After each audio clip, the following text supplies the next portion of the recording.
Rajkot municipal corporation ખાતે જનના દાખલામાં સુધારા સહિતની કામગીરી માટે રાજકોટ મ્યુનિસિપલ કોર્પોરેશન મુખ્ય ઓફિસ ખાતે ભારે ભીડ રહેતી હોય અમારા પ્રતિનિધિ શ્રી ગિરિરાજસિંહ રાણાએ રાજકોટના મેયર શ્રીમતી નયનાબેન પેડડિયાની મુલાકાત લેતા આ બાબતના અનુસંધાને મેયરશ્રીએ ઝોન વાઇઝ થતી કામગીરીની વિગતો આપી હતી।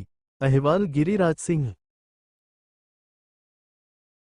રાજકોટ મહાનગરપાલિકામાં 18 વોર્ડ આવેલા છે અને દરેક વોર્ડ ઓફિસની અંદર આ કામગીરી થતી હોય છે।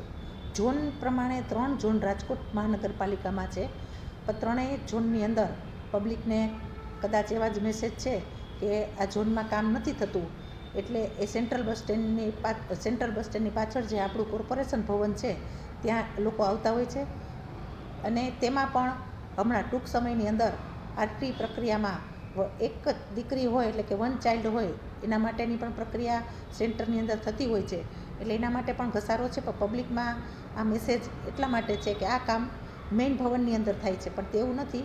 રાજકોટ મહાનગરપાલિકામાં 3 ઝોન આપેલા છે, આ કામગીરી 3 ઝોનની અંદર થતી હોય છે। એપ્રિલ મહિનાની અંદર જ્યારે આપણે બજેટ બહાર પાડેલું છે એની અંદર પણ આની જોગવાઈ કરેલી છે, એટલે નવી કીટો પણ આપણે આવશે ત્યારે આ કામ ફાસ્ટ થશે અને દરેક વોર્ડ ઓફિસની અંદર જન્મ મરણના પ્રમાણપત્ર પણ આપણે કાઢી આપીએ છીએ।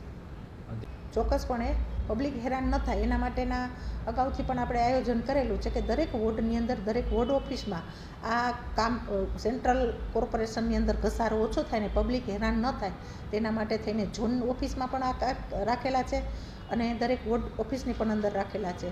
અને હવે સુધારો જે છે કે આખું નામ લખવાનું એ પ્રક્રિયાની અંદર સરકારમાં પણ આપણે માંગણી કરેલી છે કે અમને વધારે કીટો આપો કે જેથી કરીને પબ્લિકના કામ ઝડપથી થાય અને વ્યક્તિ પોતે હેરાન ન થાય।